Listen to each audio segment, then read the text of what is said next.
Salut la famille, c'est Fitbiker 30. Alors je suis à Motopark, je sors de chez Aprilia et je vais essayer la RS 660 aujourd'hui. C'est parti.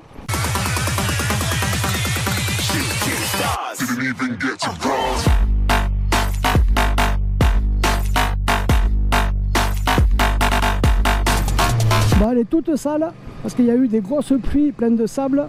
Le modèle que j'ai là aujourd'hui, il est full, il fait 100 chevaux. Bon, et déjà on voit qu'il y a énormément de watts là-dedans. Donc cette moto, elle a une valeur de 11 600 €. Si vous voulez l'acheter en concession, prix tarif de base. Donc c'est une moto qui fait 660 cm3, comme son nom l'indique, RS 660. Elle est équipée du shifter up and down. Donc son moteur fait 100 chevaux aujourd'hui à 10 500 tours minute. Cette moto est bridable à 2. Et donc dans ce cas de figure, elle ne fera plus que 47,5 et en la débridant 95 chevaux. Donc elle a un poids à sec de 169 kg et un tout plein fait de 183. C'est très léger pour la catégorie. Alors la hauteur de selle est à 820 mm, mais c'est encore plus haut, ça doit venir de la largeur de la selle. Parce que j'ai essayé la R7 qui faisait 835 je crois, et j'étais plus à l'aise sur la R7 que sur celle-là. Là quand je suis monté dessus, je me suis dit je fais l'essai ou pas, parce que clairement je peux pas poser les deux pieds, il faut que j'en choisisse un. En plus, bon, j'ai fait une empreinte de carte bleue de 1500 € en guise de caution. Donc autant vous dire que j'ai pas envie de la faire tomber. Au niveau de la position de conduite, on est forcément, c'est une moto qui est quand même assez sportive. On voit que les guidons sont au niveau du T de fourche. Moi sur ma Ninja, ils sont bien au-dessus. Sur les vraies sportives très radicales, ils sont en dessous. Et là, ils sont au même niveau, ils sont alignés. Donc on est quand même forcément bien vers l'avant. Le shifter, il passe nickel, sans problème. Je viens de me mettre en 4 en coupant les gaz. C'est monté sans aucun souci. Bon, elle est vraiment très sale. Hein. Bon, je sais pas si ça c'est le signal des... Comme quoi c'est les feux qui sont allumés, ou les feux de route, ou les feux de croisement. J'ai essayé j'appuyer sur le bouton, mais il n'y a rien qui fait, ça change pas, ça reste bleu. Donc autant je suis en phare, je le sais pas. On ne me fait pas d'appel de phare, donc ça doit être bon. L'ordinateur de bord est très lisible. Donc il y a 3 modes de conduite dessus. Commute, c'est un peu le mode rain. Le mode dynamique et le mode individuel. Alors le mode individuel, il m'a dit dessus que du coup il n'y a plus d'anti-wheeling, il n'y a plus de traction control, il n'y a plus d'ABS. Il n'y a plus rien. Donc si vous voulez vraiment essayer la moto au full de ses capacités, ce qu'elle peut vous donner à son maximum, c'est le mode qu'il faut choisir. Mais moi pour cet essai, vu déjà que je ne touche pas des deux pieds, je vais rester sur le mode Commute. Ça va me suffire largement.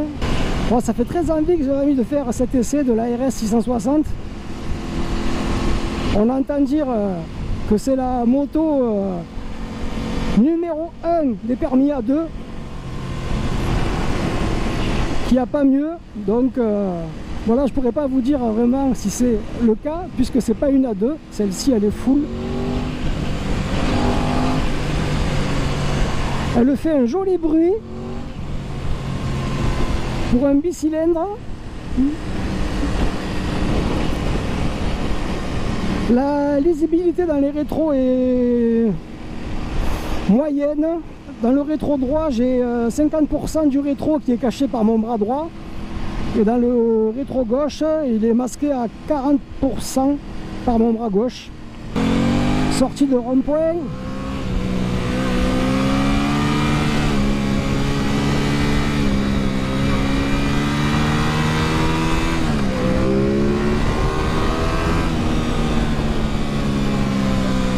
Ouais, ça marche très bien. ça marche très très bien. C'est dommage qu'elle soit si haute. Donc ce moteur, c'est un bicylindre en ligne à refroidissement liquide. Aprilia a sorti ce modèle RS 660 en 2020. Et en 2024, 4 ans plus tard, ils ont sorti la petite sœur, la RS 457. Donc comme son nom l'indique, c'est une 457 cm3. Première.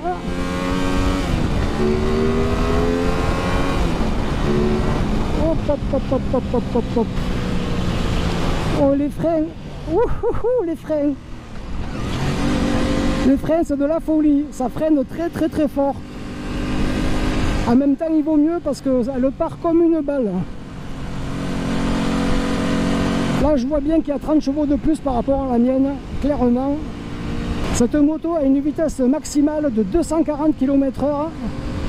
Bon, l'ordinateur de bord, il est très lisible, hein. On a une belle jauge d'essence en haut à droite.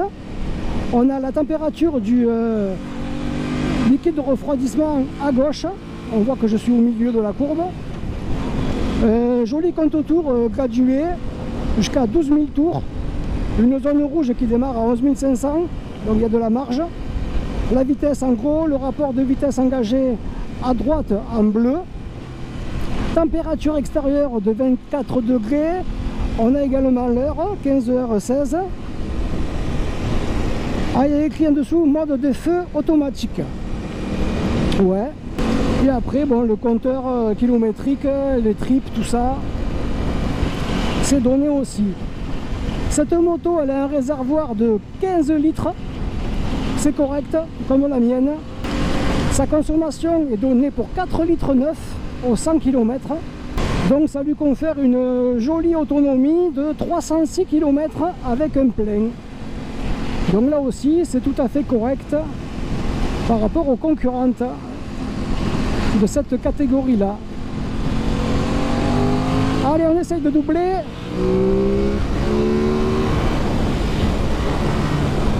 On n'a pas de mal à doubler.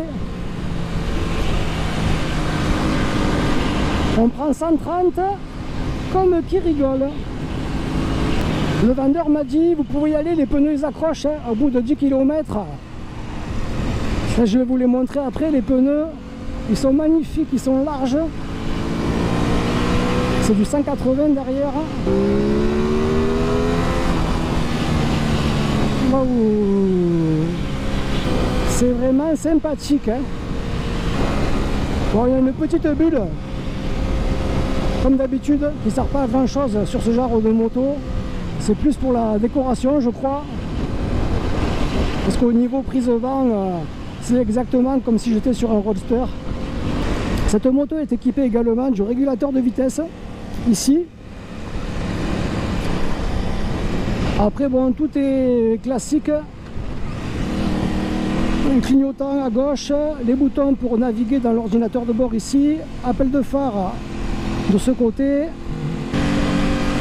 les boutons pour la démarrer à droite, coupe-circuit. Alors on va s'arrêter, faire la petite pause, présentation technique. Ici, ça sera pas mal. Tac, on choisit son pied, droite ou gauche. Hop, alors je prends le pied droit pour pouvoir mettre, voilà, le neutre. La béquille, est-ce qu'elle est facile? Oui. Allez, on bascule tout à gauche, et voilà. Ouh, j'y suis arrivé. Ben voilà, je viens de m'arrêter, je vous montre un peu la moto de l'extérieur. Bon, on voit qu'elle n'est pas très propre, comme je vous disais, parce qu'il y a eu les plus boueuses. Mais ça n'empêche en rien au look agressif de cette moto. Regardez-moi ça. Elle est magnifique. RS 660 Aprilia Racing. Elle a un petit kit déco d'origine vraiment sympa. Avec une petite prise d'air là. Des jardins ailerons un peu là qui dépassent sur le côté. C'est très bien fait. Le bon moteur, le bicylindre là, on voit la ligne d'origine du coup qui fait vraiment un joli bruit. On est sur du Pirelli là, on va détailler tout ça. La petite selle passager avec petite poignée. Le cadre est magnifique. Donc on a dit un bicylindre en ligne, 660 cm3, 100 chevaux à 10 500 tours minute. Voilà, donc quand je vous disais que ça freine bien, hein, forcément, c'est du Brembo à l'avant, double disque de 320 mm, étrié à 4 pistons. On a une belle fourche inversée de diamètre 41 mm, avec des réglages dans la précharge, compression et détente. Donc au niveau du pneumatique, elle est chaussée en Pirelli Diablo Rosso 4. 120, 70, 17 pouces. Et à l'arrière, on retrouve un pneu en 180, 55, 17 pouces également. Et là, on a un seul disque de 220 mm avec un étrier à double piston. Au niveau de l'amortisseur, c'est un mono-amortisseur avec un débattement de 130 mm. Et celui-ci a un réglage en précharge et en détente. Voilà, donc ce beau cadre périmétrique est en aluminium. Il est vraiment magnifique.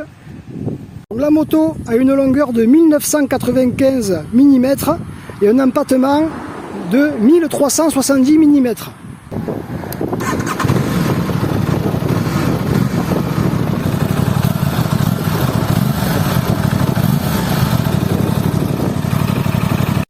Et là on peut voir la signature lumineuse, elle est magnifique. Vraiment c'est une moto qui a un look super, elle a un jet. Bon voilà, la petite pause photo est terminée. On va voir un peu pour la déplacer. Mais bon, 183 kg, ah, ça se déplace comme qui rigole. Très légère. Tac, béquille easy. Ah, si elle n'était pas si haute, elle serait parfaite. Mais là, vraiment, cette hauteur de selle, pour moi, c'est vraiment très handicapant.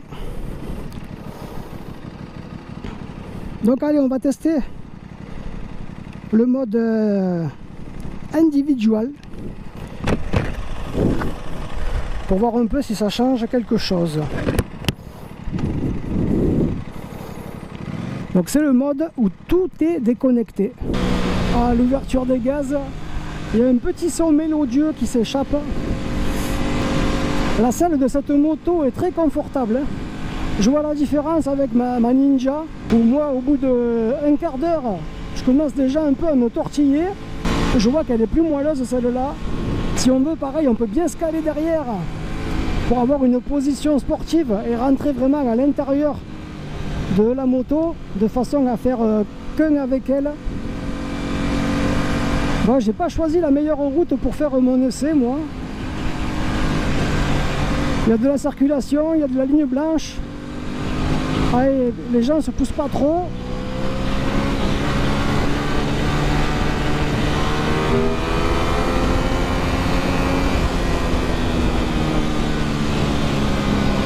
C'est vraiment sympa.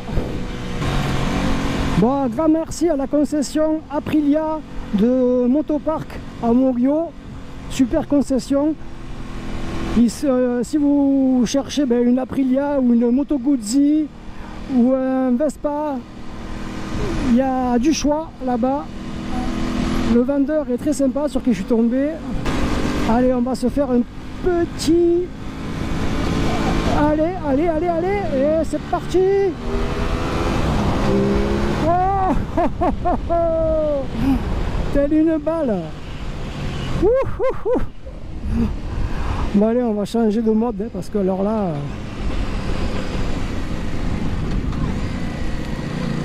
il est dingue. Cette moto est complètement folle.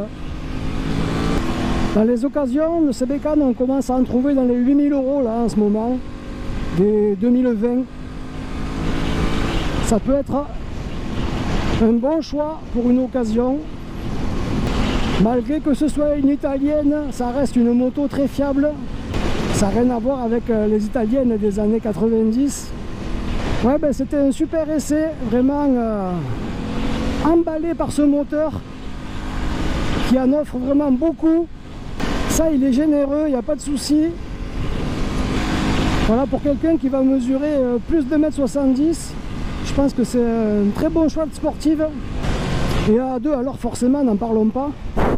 Le seul hic en A2, ben, c'est qu'il faut avoir un petit budget quand même assez conséquent. Parce que comme je vous disais, ça démarre à 8000 € d'occasion. Et qu'en général, pour une première moto, on met peut-être pas autant. Si vous voulez kiffer, vous faire plaisir à chaque tour de poignet.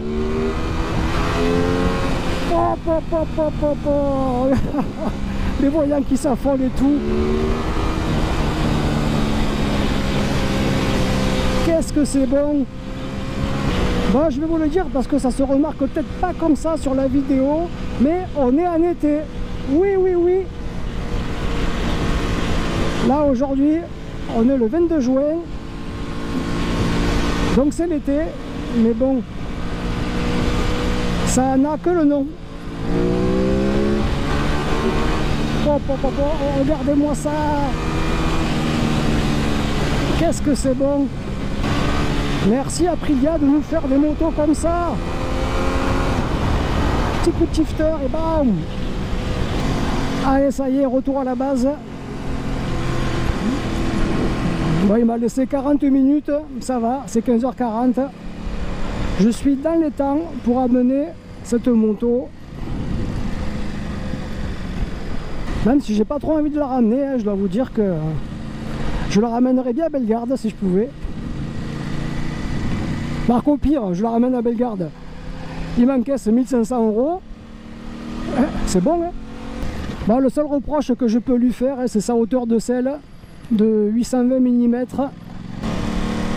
Mais bon, ça va pouvoir se régler, je pense, avec une petite selle basse en option. Et là, elle serait parfaitement parfaite.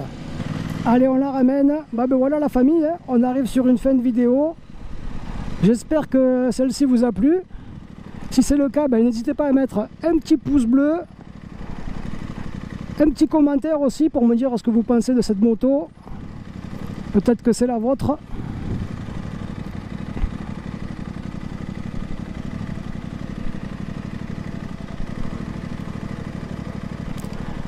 Puis moi je vous dis à très vite la famille pour une prochaine vidéo. Allez, tchuss, à bientôt.